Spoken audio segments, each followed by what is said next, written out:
Hello and welcome to All Indians Matter. I am Ashraf Engineer. Does that packet of biscuits you just bought seem lighter than it normally does? And is your soap lasting for fewer days? That pack of noodles you like having seems to be smaller too, doesn't it? You aren't imagining things. With no sign of raging inflation being tamed, fast moving consumer goods firms and others are reducing the volume or weight of their products. India is a price sensitive market, so they'd rather not raise prices despite costs soaring on the back of expensive fuel and other raw materials getting costlier by the day. Instead, they're keeping prices steady while giving you less in every pack. Welcome to shrinkflation. All Indians matter.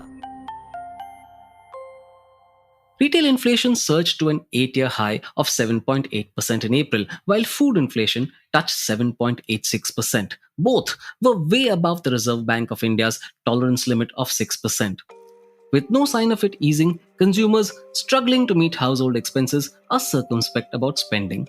They're unwilling to pay more for items of everyday use. So FMCG companies have little choice but to reduce the weight and volume of their products while leaving prices unchanged.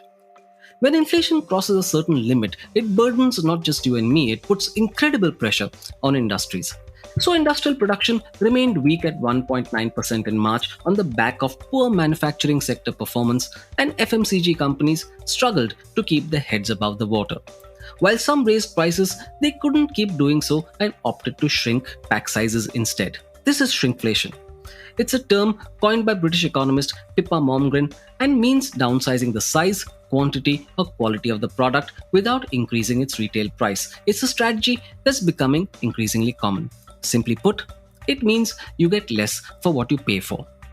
With skyrocketing inflation, input costs of products have risen. Knowing that consumers won't buy their products if they raise prices, companies choose to reduce quality, quantity, and size of their offerings in the hope that customers won't notice. Of course, the revised weight or volume is declared on the packaging, but who reads that? Raw materials like edible oil, wheat especially, packaging material like laminates and corrugated boxes, all of which are used in the manufacture of chocolates, biscuits, soaps, cosmetics, and detergents, have been rising since last year. So major players like Dabur, Hindustan Unilever, Nestle, Britannia, Coca-Cola, Pepsi, and P&G have chosen shrinkflation instead. Haldiram reduced the weight of its 55-gram aloo bhujia packet to 42 grams. Nestle lowered the weight of its 80-gram Maggi noodles packet to 55 grams. Vim, the popular 10 rupee detergent bar, has gone from 155 grams to 135 grams. Analysts say that customers rarely notice such changes. This is especially critical at certain price points. For instance, rupee 1, rupees 5, and rupees 10 are sacred price points in industry parlance.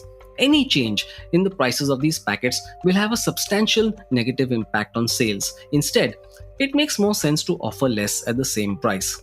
These low unit price points are impossible to give up in a country like India that has so many bottom of the pyramid customers. That's why firms choose to protect these price points at any cost. Here's how important they are. 30% of Hindustan Unilever's business comes from packs with these price points. For Britannia, it's 50% to 55%, and for Parle products, which makes the iconic Parle-G biscuits, it's a massive 70%. You can't blame the companies at all. As I said earlier, they're struggling with insanely high input costs, a result of inflation that has left no raw material or sector untouched. Industry leaders are on record saying their first effort was to absorb the higher cost. Shrinkflation set in only when they could no longer afford to do so. FMCG companies are resorting to another strategy too: bridge packs. For instance, Hindustan Unilever introduced a size between its rupees 10 and rupees 35 Lifebuoy soaps that many would still be able to afford. It's trying a similar approach across categories, presumably to ensure they don't lose market share. The Reserve Bank recently tried to hit the brakes on inflation by hiking the repo rate by 40 basis points to 4.4% after leaving it untouched for 45 months. Other countries such as the US had hiked rates months ago. The repo rate is the rate at which the Reserve Bank lends money to commercial banks, which in turn give it out as loans to their customers. By raising the cost of funds, the Reserve Bank hopes to reduce demand and thus push down prices. However, the impact of such a rate hike is usually felt 6 to 8 months down the line, if they're felt at all, and our high inflation reality isn't going to change soon. Now there are reports that the RBI will hike rates again. This is a tough balancing act because the country isn't doing well on the economic front. If growth and jobs are to return, businesses need access to cheap funds, the exact opposite of what the rate hike will achieve. Time will tell where all this will take us. In the meantime, make sure you savor that packet of biscuits you like dunking into your tea and having, even if it's gotten a little bit smaller. Thank you all for listening. Please visit allindiansmatter.in, that's ALLINDIANSMATTER.in, for more columns and audio podcasts. You can follow me on Twitter at Ashraf Engineer, that's ASHRAFENGINER, and All Indians Count, that's ALLINDIANSCOUNT. Search for the All Indians Matter page on Facebook. On Instagram, the handle is All Indians Matter. Email me at editor@allindiansmatter.in. Catch you again soon.